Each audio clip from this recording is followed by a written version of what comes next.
Peter. Hi. Hello, we're ready for action. We've got your presentation up. Okay, I'm ready. Ready whenever you... Yes.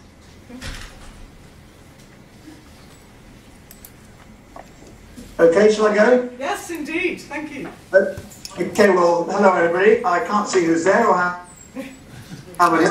Sorry I can't be with you, but being in the part of that which was once, as they say locally, sous la domination anglaise, had its compensations on a nice sunny afternoon.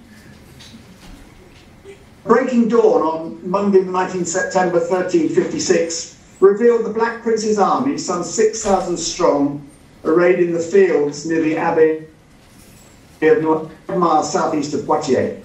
Facing them, just out about bowshot, was a much larger French army, commanded personally by the French King John II.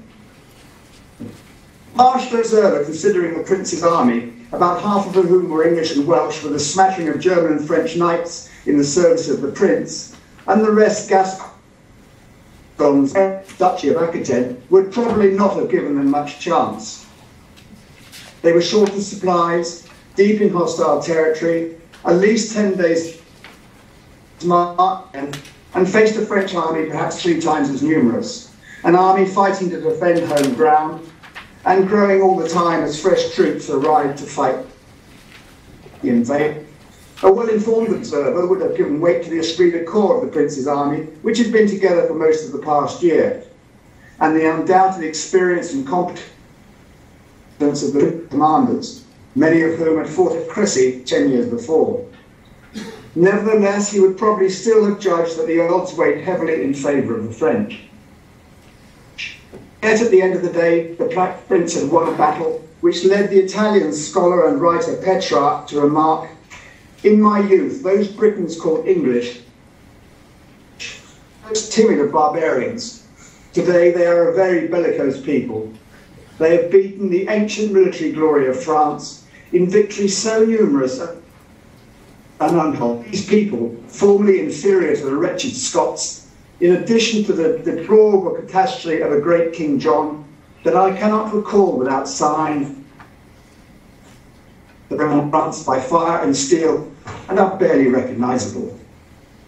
Poitiers is overshadowed in the English collective memory by Crécy and Agincourt. Yet Poitiers, with the French king captured and his realm thrown into chaos, was arguably as close to a decisive victory as the English were to come throughout the 100 Years' War. Instrumental in due course in achieving the Treaty of Bretigny 4 years later, which ceded great tracts of France to the English crown.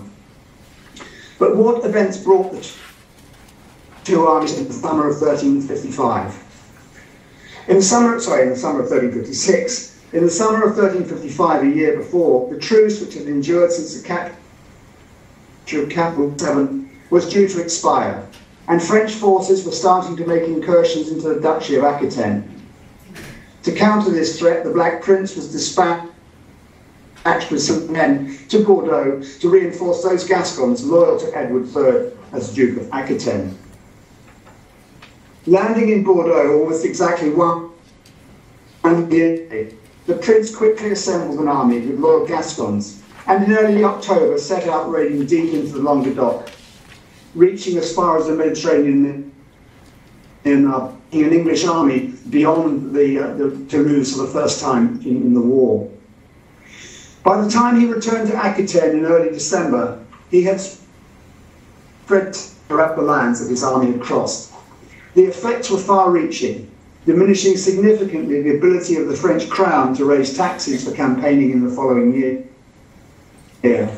In addition, coupled with some more local raiding during the winter and early spring of 1356, these operations persuaded a number of Gascons, unsure whether to come across to the English cause.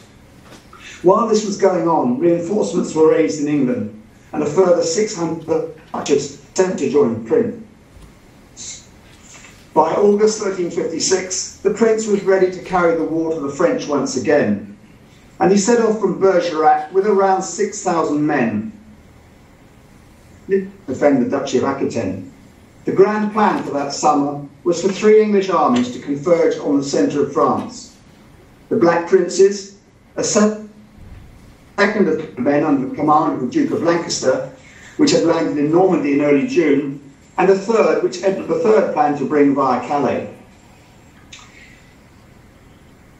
It then set out from Bergerac. Aragonese galleys allied to the French appeared in the Seine estuary. By late August, the threat that they posed led to the cancellation of plans, and hopes now rested on Lancaster and the Prince.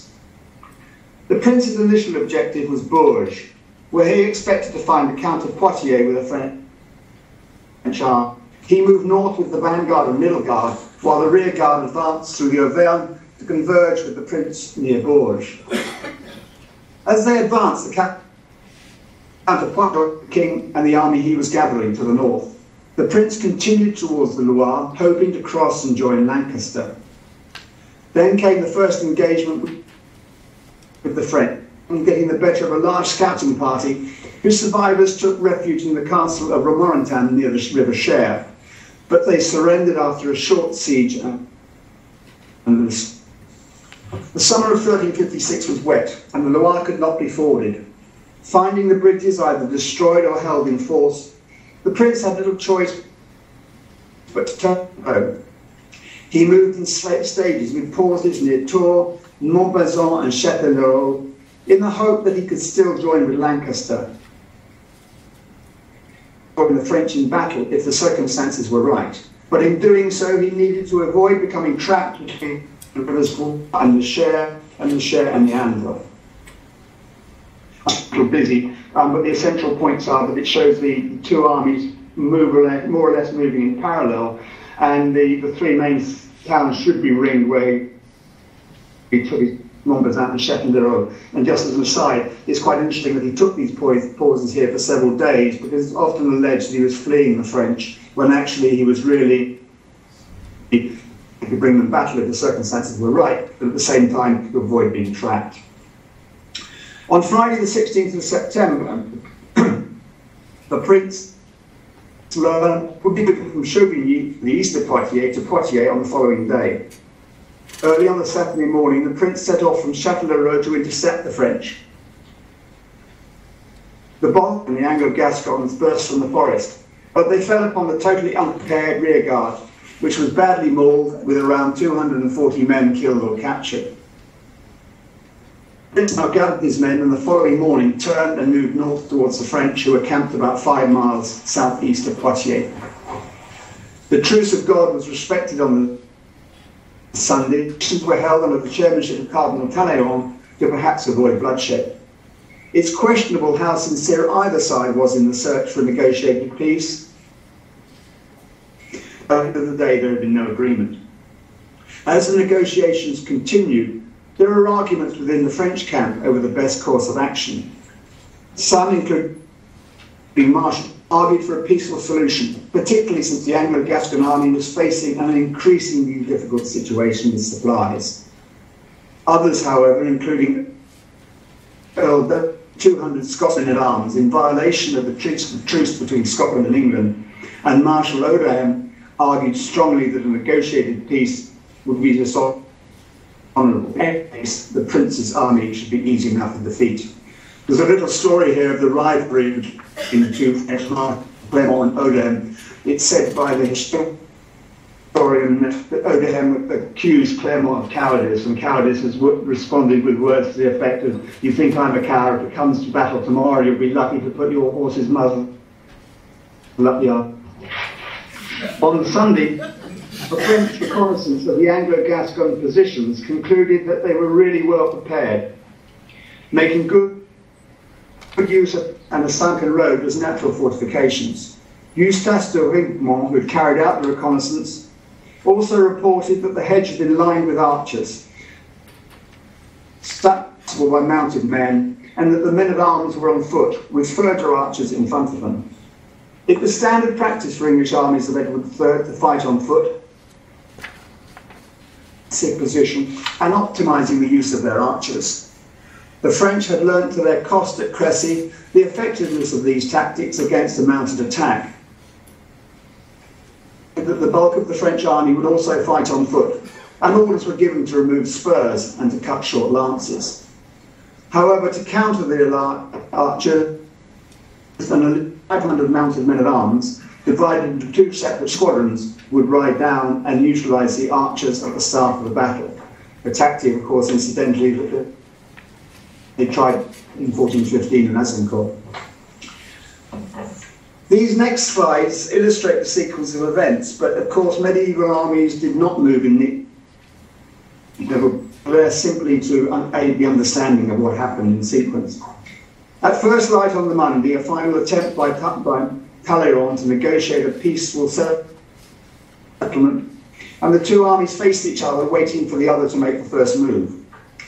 I need to say at this point that there is uncertainty over the exact position and alignment of the 2 armies. There are 2 main schools of thought, one with a north-south alignment, the other east-west. For reasons that favour the north-south alignment. The Prince's army was arrayed in 3 divisions of men-at-arms. The vanguard, commanded by the Earl of Warwick on the left, division in the centre, with a reserve of 400 men with the Prince immediately behind, and the Earl of Salisbury on the right flank. 1,000 archers were on each flank. The French were organised in 4 divisions, arrayed one behind the other, prepared to attack sequentially. The vanguard was under the command of the Duke of Athens, and on his flanks were the 2 squadrons of cavalry commanded by the marshals, Clermont and Odoin. The 2nd division was commanded by the Dauphin, the Duke of Orleans, and the 4th by the King. Neither army was prepared to make the first move. However, the advantage was shifting in favour of the French, with more men in Gascon position with victuals deteriorating. And about 2 hours after sunrise, the Prince decided that he must disengage.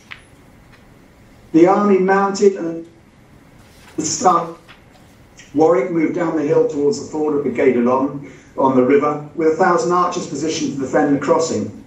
Because of the lie of the land, the first indicator was not the movement of Warwick's men, but the sight of the Prince's standards moving as the centre and the reserve started to move off. Marshal Odoin, with the mounted squadron on the French right, set off to cut off Warwick at the ford. The other Marshal, Clermont, with a squadron of cavalry on the French left, moved towards his division, crossing in front of Salisbury's division with the rearguard as he did so. As they did so, Salisbury brought his archers forward to shoot into the flank of Clermont. Towards the river, Warwick, some of whose men had already crossed the ford, turned back towards the Prince in the centre. The Earl of Oxford had meanwhile, on note, not being as effective as they might have been, shooting head-on towards Odoin's cavalry squadron. He moved them into the marsh so that they could shoot into the flanks of the cavalry. The vanguard also advanced to engage the Prince's army. But by the time that they came into contact, the Anglo-Gascons had dismounted and taken up position. On both flanks, the archers, cavalry, and the men on foot from the vanguard were driven off. The Constable and Marshal Clermont had been killed, and Marshal Odoin had been captured. In this first phase of the King had lost his 3 key commanders.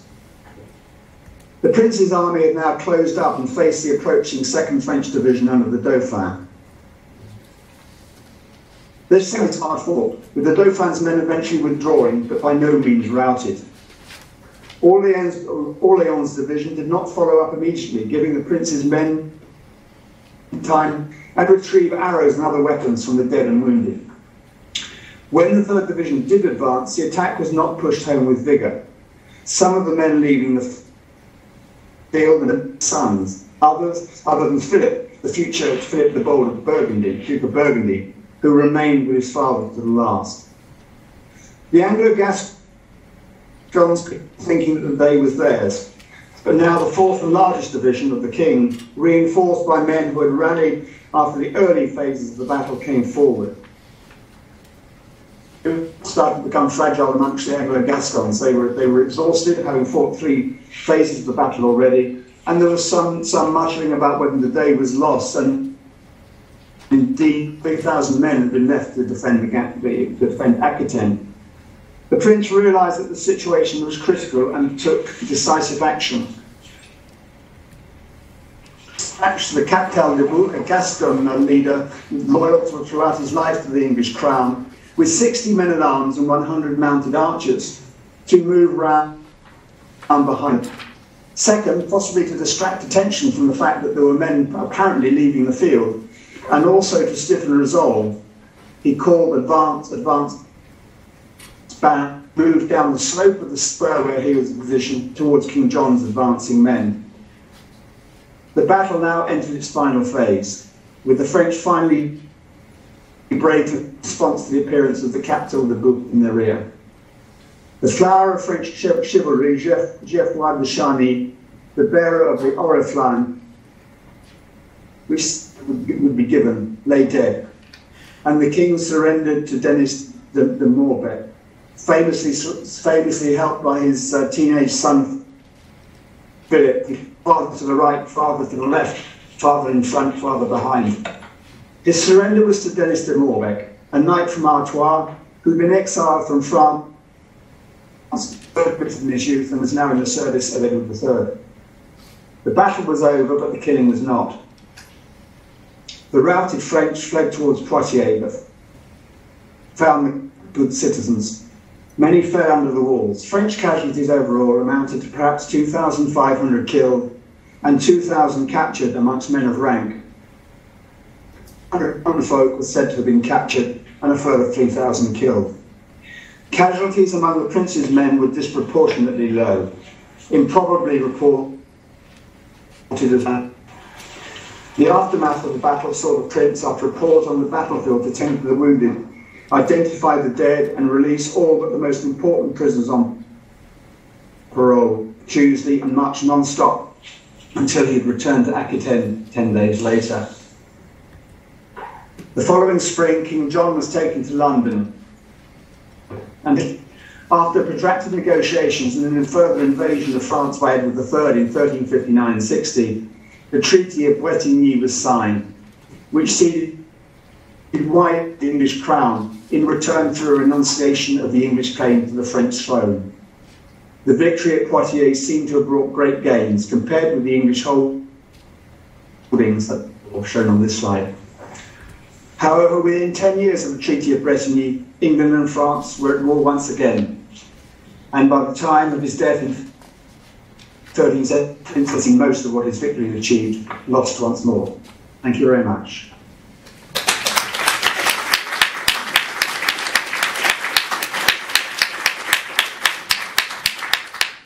Thanks very much, Peter. I think it's difficult to take questions at such a distance, but many thanks for doing it. And maybe as we're setting up the next talk, we can bid you a fond au revoir. Okay, thank you very much. Thank you, Anne. Thank you. And I'll see you again. Bye-bye. Bye-bye. One interesting thing we've been finding, because there's a project that I've been doing with Glenn Ford at the University of Huddersfield on what happened to battle dead. It's been difficult. In fact, so far, at Crécy, Poitiers and Agincourt as we call it in English, we found no bodies. We found no bodies at Bosworth either. And a fascinating thing about Poitiers is the battle was fought in July.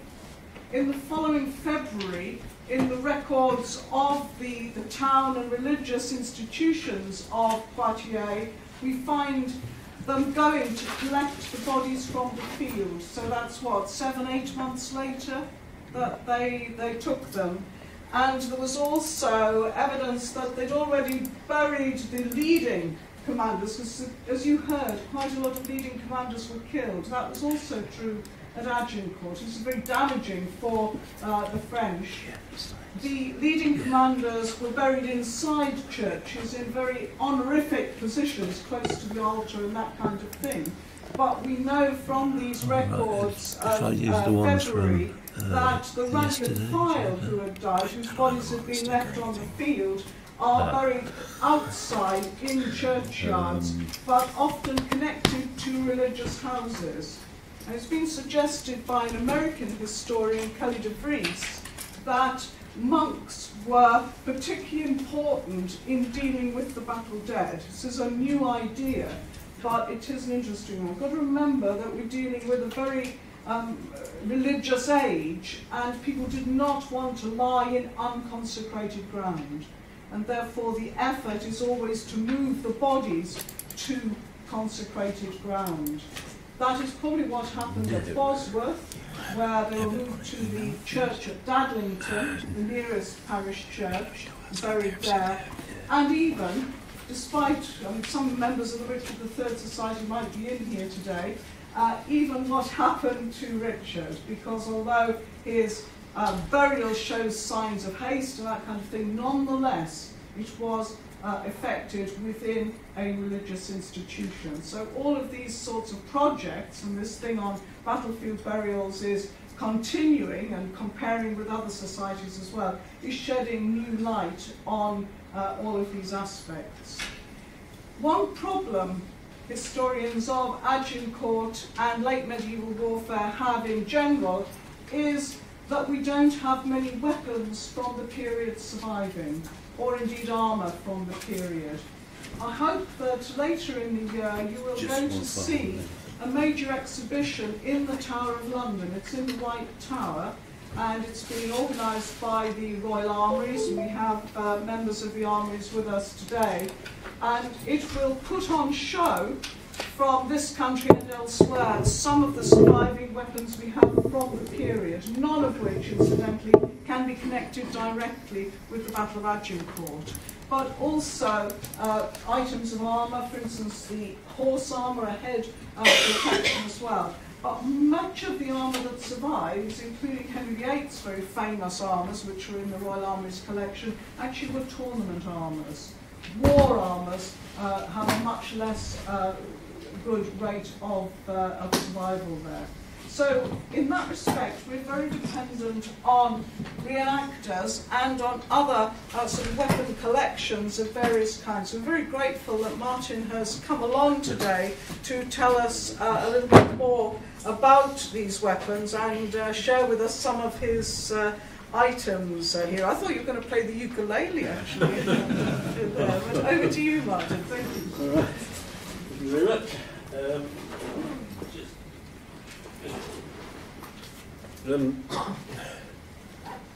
You want to carry swords around to get them analysed by people, you take them in a gun bag. However, I recently took a pair of swords to London to have them CRT scanned at a hospital. And as I was going through Victoria Station, a very nice man came up to me and said, "Excuse me," a plainclothes policeman, and this guy was armed with pistol and all this stuff, said, "We've just spotted your PCB carrying a gun bag, and we need to check it for quite prohibited items." Which I thought, oh no, how prohibited is a medieval sword? Then I explained swords, he opened it up, he had a look, and it was fair enough, and then he asked me for my name, which is Knight. So I was expecting, okay, we've had enough of this, self with you. Anyway, I digress. I gave this talk yesterday, and I overran horrendously because I put too much stuff in. So what I'll try and do is whip through it and give people an opportunity to handle some pieces as we go. What I've tried to do is select a range of swords that would span the period of the 100 Years' War. I don't have examples of every period of the 100 Years' War, so I'll fill in where I can and give you an idea of how you actually tell what period they might be from, etc., and how they were used. Bit of stuff about the anatomy of a sword. So I need a pointer. The blade, you have usually on a lot of swords, certainly cutting and thrusting swords, a groove down the middle called the fuller. There's a lot of gumph appears even now still on the web. It's blood channels, usually from American websites and stuff like that. Nothing to do with that at all. It simply lightens the blade, it makes it more flexible, it makes it more agile and usable. This doesn't have one because this has got a different purpose. The guard there is called the cross, and I guess it's important, I've only glovey things around, to remember that the sword in medieval time had quite an iconic status, and the symbol of the cross is definitely embedded in the psyche of the user, etc. It was there for a purpose, and in theory it was there for upholding chivalric ideals, etc., for protecting people. When it came down to the battlefield, it was somewhat less selective. The blade is extended by what's called a tang. That then goes into a pommel, which is essentially a counterweight. So this weighs about 3 or 4 pounds, but I can move it around like that. It's very, very agile, and it needs to be, because it's for thrusting into things. So, moving on. I'll probably get a volunteer from the audience and see if we can work this out. So I thought I don't have any post-it notes, but there's an area of the blade which is called the centre of percussion. So if you were a medieval swordsman, you would know exactly where that was. So it's the bit of the blade that will, in essence, vibrate, will move least on impact. So maybe I'll get somebody to come down. Somebody with good eyesight, somebody young, preferably, yeah? So, if you hold that towards the audience. Now, what I want you to do is let's just hold it upright. Yeah. Now, take that hand and give that pommel a bash. You can see that blade vibrates, yeah? But round about there, it doesn't. And the reason for that is to do with the centre of gravity, and so there's a reaction and a counter reaction which are just about cancelled out around there, and that's like the sweet spot. So if I wanted to your head out, I'll aim for about there. And if you look at the swords that have been used and not being served by some very, very keen Victorian, I mean, obviously it's been highly polished, but you can see where a lot of the cuts have been made from other blades, and most of them are around that centre of percussion. Sweet spot. Yes. Yeah. So, you now know how to kill somebody with a sword more efficiently than you did before you came into this building. I guess then, well, how do you tell what period things are for? Medieval brasses, manuscripts, alabaster copper, very, very, very, very useful. Up here, I guess what I'm talking about is the transition of armour from mail through to the start of plate. So we've just heard about Poitiers, but if you wound the clock back to Cressy, people will be wearing this sort of kit. So effectively a combination of mail and gutter-shaped plates. You can see this chappie still has mail on the backs of his legs, and he's got an aventail around his neck, which would be quite highly padded, but it is an object of attack. So, what they would be using then would really still be essentially a cutting sword. Remember not to do many of these while So this, believe it or not, does date from 1300 to 1350. If somebody wants to come up and try that, it weighs about 3 pounds. It's quite a, yeah.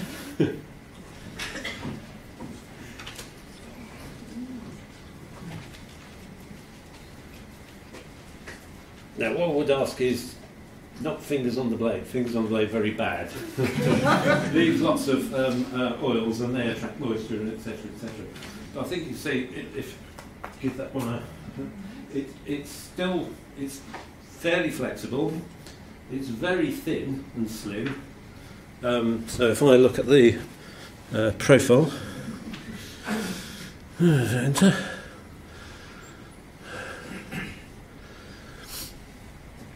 It's what's called a lenticular, so a flattened leaf shape section. So that's good for cleaving through things like flesh, and poor peasants who have very little armour, and it's primarily would have been a horseman's sword because it's got a long reach, but you could use that on foot very, very effectively, and you could probably cleave through poor mail with it, I would say.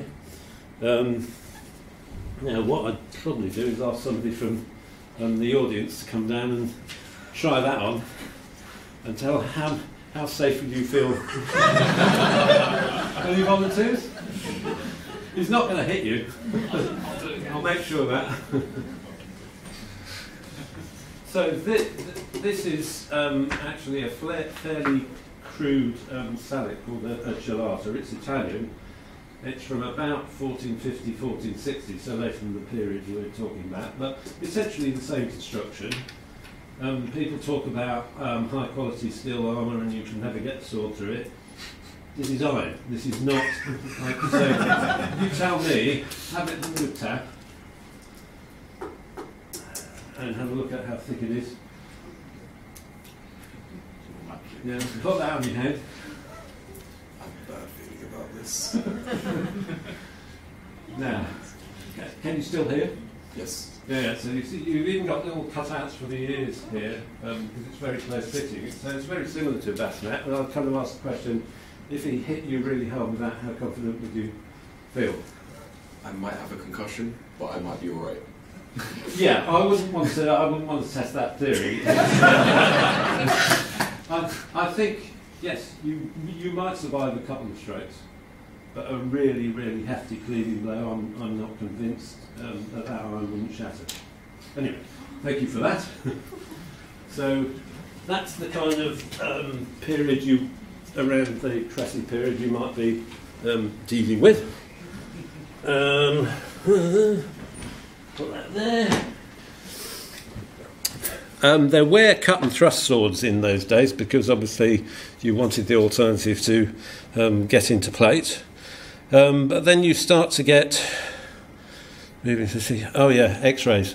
Very good for finding out what's underneath swords, but I'll move on.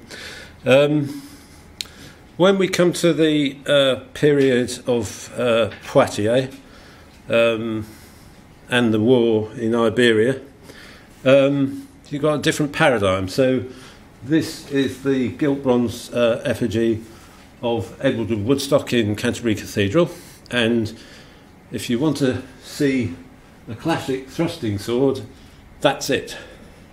Unfortunately, that sword is on the opposite side from the area that the public can normally access. So you have to email the Dean and say, I'm terribly sorry, I'm a bit of an alien retentive person, and I have to just look at that. And they give you permission to have a look at it. And it's absolutely brilliant. Now, I don't actually have one from that period, but this is an Italian one from about 1450. So designs start and they last for quite a long time. So I think you can kind of see there that you're dealing with a similar style of sword and cross. It's reasonably rigid, but it's a diamond section.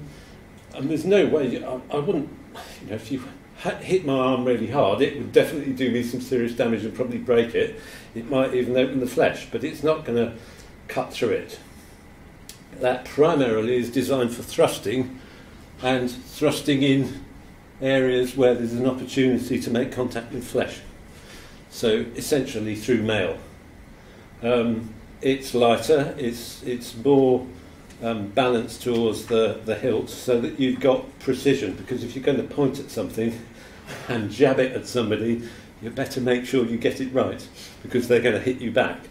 So you really needed the ability to direct that point quite accurately. However, that's not the only solution. So you've got a chappie who's virtually covered in plate. We can see here these guys are actually double-handed, holding their swords and belting people with them. I think if you were wearing armour, if I was wearing that, I wouldn't be that bothered. It's not going to penetrate armour, it's going to give you a bit of a headache, but it's not going to incapacitate you. Now this guy is very clearly thrusting, and that's what that sword is designed at. you've got the option for cutting, but it's not particularly practical for cutting. So if you want to cut at this period, you need something heavier in the blade than this, so not as light and thin a blade, something more like a cleaver.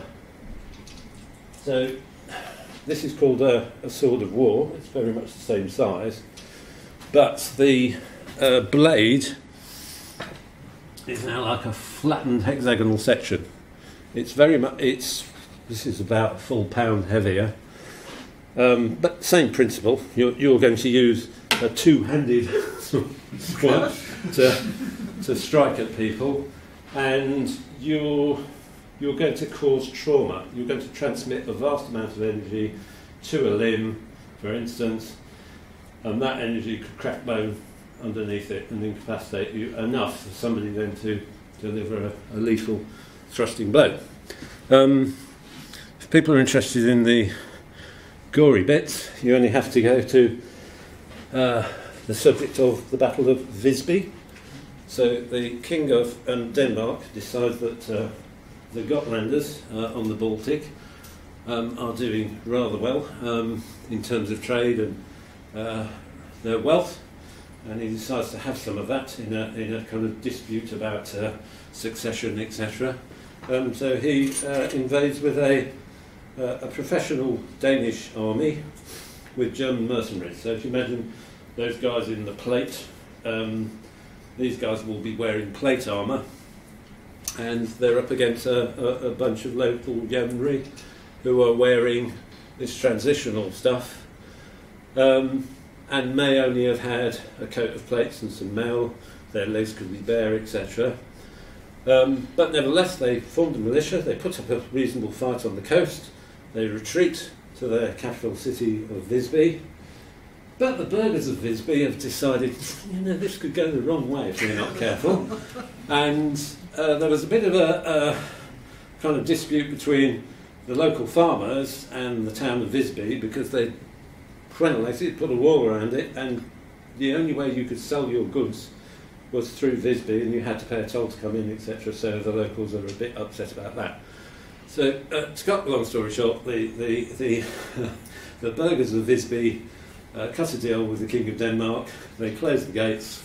The poor old locals are outside. The professional army comes up with all this kind of stuff, and they really know how to use it. And the evidence is that there are many, many skeletons that they have now reconstructed, because what initially happened is archaeologists in the 60s came along and took a layer off and took all the bones in that layer and then the next layer and all the bones in that, but they didn't bother about keeping skeletons together, so they reconstructed some now, and they can tell that from striations on bones, from these nicks, you'd leave a mark as you cut through a bone, that what these mercenaries were doing was going straight for the legs. Cut the legs onto the next person, cut the legs onto the next person. So that's kind of like the impact you could deliver around the time of Poitiers. And then we move on really towards the period which I guess the conference is most connected with. So what I might do is basically this kind of thrusting knightly sword has limitations. You can't cut with it very well. You've now got people in full armour, so it's a given you can only really thrust at them, or you've got to use poleaxes or some means of getting in the armour. But not everyone on the battlefield by any means is wearing armour. So having the option for the cut is also a good thing to have. So you end up with a new style of sword,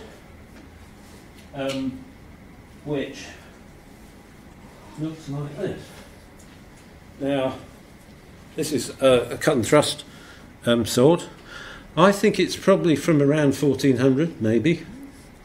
And the reason for that is I've started doing, let's move on. So I'll do some comparisons with early swords of this type. Here's a chappie called William Marries, who went to Agincourt in 1415. He's on the rolls. In the his captain is Henry V. He died in about, I think it was 1459. So this is his brass. That sword virtually matches that brass completely, which is not to say it's his sword or anything like that, or that it was made in 1459. It's to show you that the proportions of these swords were also something that a medieval swordsmith paid great attention to, and this is the reason the proportion for the cross, the proportion of the size of the hilt, etc., follows a set of rules. And there's a guy called Peter Johnson who's looking at all of that. But the interesting thing to me is that's probably, I think, from about 1400, 1410. So, if you would like to.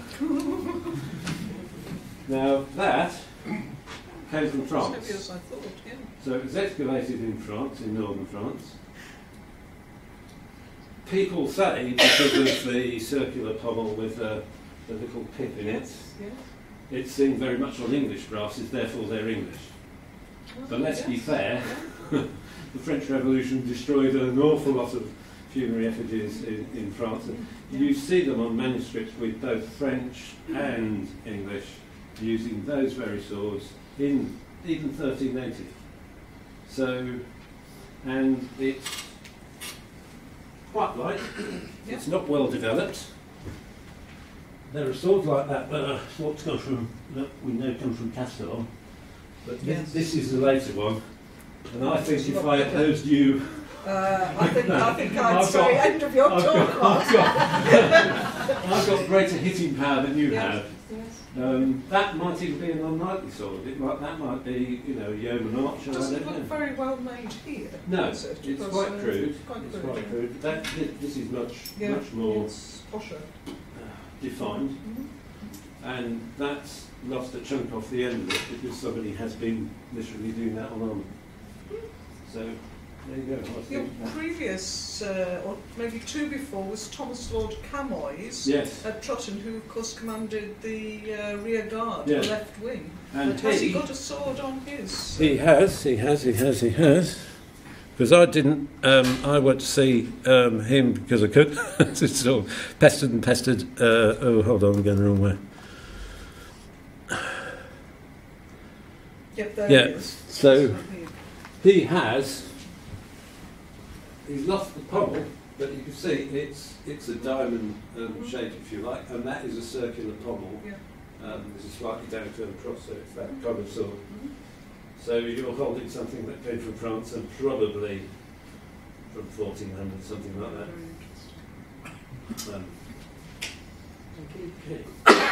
And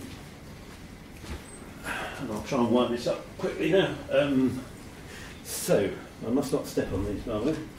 It'll be a very expensive mistake. And my wife will say, "What have you done?"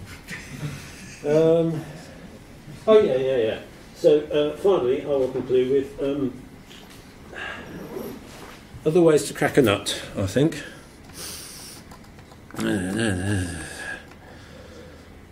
Right. Falchions. They appear in a lot of manuscripts, quite often in bizarre ways. A lot of people think that they belong to, like, the hoi polloi, just the infantry, and they're non-knightly weapons because they're fairly ugly. But that's the point. Because they're fairly sinister and odd, they get used as iconic indications of badness, if you like. So let's have a look there. Yeah, so here we go. These are the four horsemen of the apocalypse. So quite clearly they are evil, and you have to give them attributes that are evil. That kind of serrated edge thing is totally useless. You can't imagine fighting with that. That's enormously expansive. It's a sign of these are bad people. And you take something that you're not so much familiar with and looks a bit sinister, and you use that as an icon.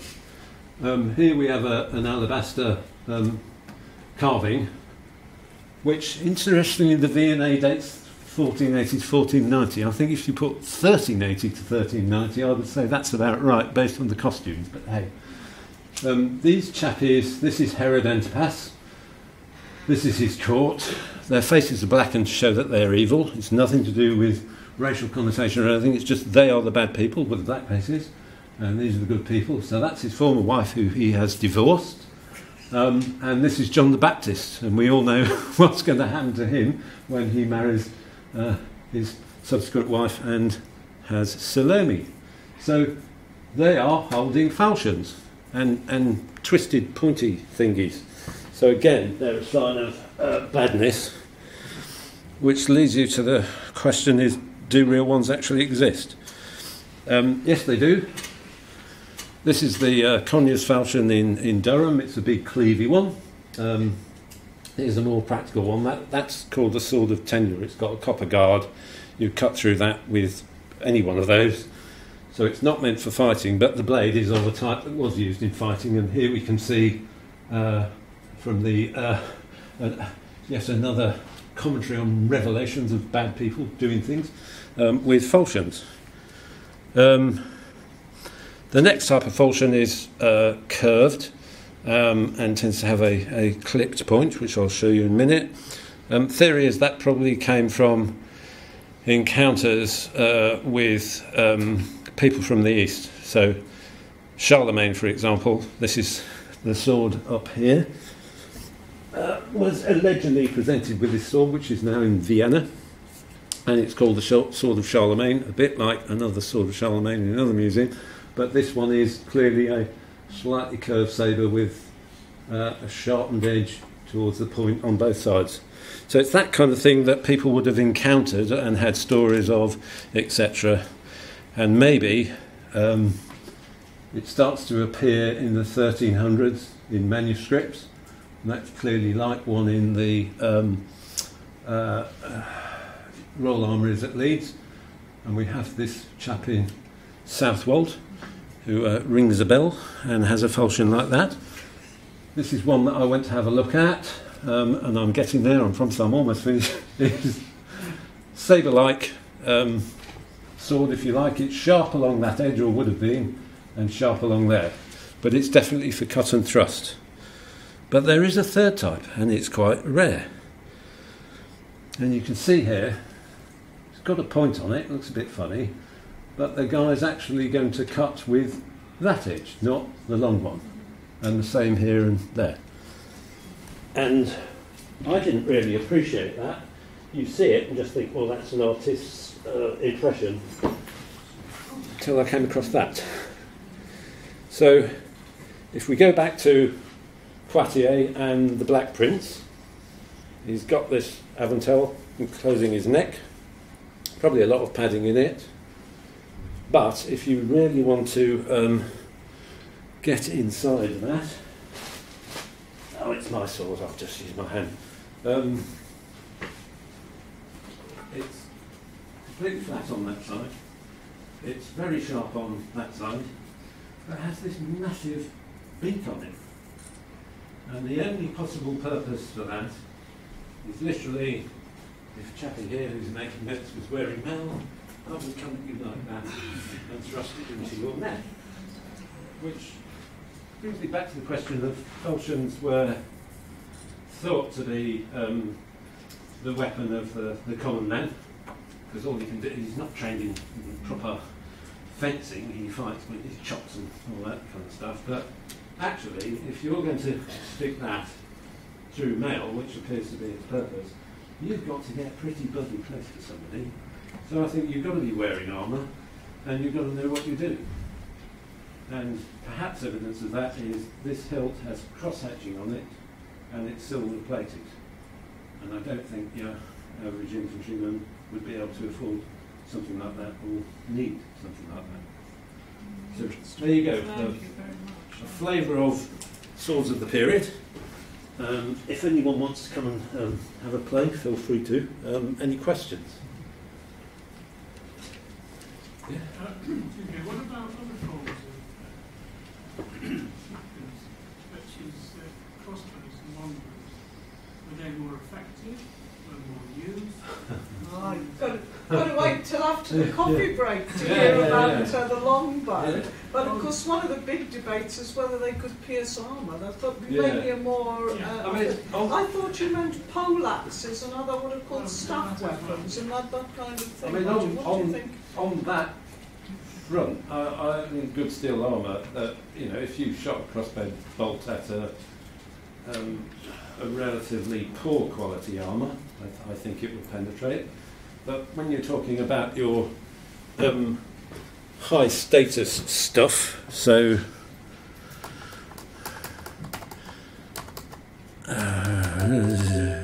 oops, let me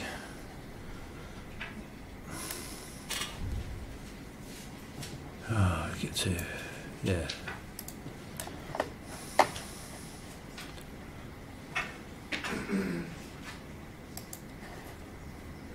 back. Oh, no. Oh, anyway, if you're talking about something like, I showed you a picture of the effigy of, there we go, the Earl of Warwick. He's wearing the best quality Italian armour that you could possibly buy. Very high quality steel, smooth curved edges, etc. I think arrowheads would skip off that, and I've got a 15th century breastplate at home, and what you can see around the collar of it is little quadrangular marks, which are probably bulging head arrows that have hit it and bounced off, but you also get skip marks where they hit at an angle and bounce off. This helmet has some crazing on it. Something has hit it and started to shatter the plate, but it's bounced off. So, long-winded way of saying, I think arrows would be very effective against flesh. They're more likely to skip off a curved surface, but I wouldn't want to try the theory out myself. We've got a PhD student starting, funded by the Arms and Armour Heritage Trust, to start to look in more detail at these marks on weapons and on surviving pieces of armour to see whether they match. If you may have noticed, Martin there are fighting books, sort of instruction manuals in French and in Italian, to see whether the marks mention match the techniques of fighting in those books. I think there's a question from gentleman here. I'm wondering if this bouncing is the sort of medieval equivalent of the flip knife. Well, yeah, not literally, but it suggests that I'm wondering whether it actually affects the way you use the sword. You said it was cut and thrust. Whether it would be like fighting a southpaw, you know, the sword play is different, perhaps, with that. Or alternatively, it's a sword for bad-mannered, maybe assassin swords, that sort of thing, the kind of thing that you're not expecting and gives you a nasty surprise, that sort of idea, perhaps in a dark alley. I don't think so, but I think there's an element of strangeness about it. So I think it's a very purposeful weapon, but it doesn't fit in with your. No, there's something very iconic about a sword, a long, thin blade and the cross-shaped, etc. When you start combining it with that, it just looks evil. It's plain nasty. So you can see here. Here are French knights going at it with falchions. And they're knights. They're not. Yeah. Is it a specialist situation, perhaps, in? I suspect it's confined to this sort of period and only that sort of period. So maybe 1350 to 1400, you have a window of opportunity to do something with that, and it's a solution, but it's not along this particular type. It's not along this solution. Whereas the hatchet-shaped one, there's the sabre-shaped ones rather. There's one that came from Castillon, so we think post the Battle of Castillon. And that is a cut and thrust falchion. So that kind of cut and thrust ability continues because you could use it on the massives. But this would be, I think, far too dangerous when you've got full plate. I would not want to come up to somebody and bash them with that and provoke them. One small question: any found in England? Any idea that they're made over here, as well as? Well, the Conyers falchion is in England, but it does bear the arms of a royal arm, so it's got leopards on one side and the eagle of the Empire on the other. And I think it's the Richard of Cornwall, in 12 whatever, was entitled to bear those arms, but whether it was made locally or not, we don't know. In fact, we don't know a lot about where swords were made. I couldn't tell you. France, Germany, England, no idea. I fear we must stop there, but feel free. Martin's willing to chat about his things. The tea and coffee's up, so maybe we can do this in Rotary. If those people, even if you want to have a chat, would like to go and get a cup of tea and whatever else is on offer then, others come and have a look at the stuff. We need to be back in here not too long after 22. Thank you.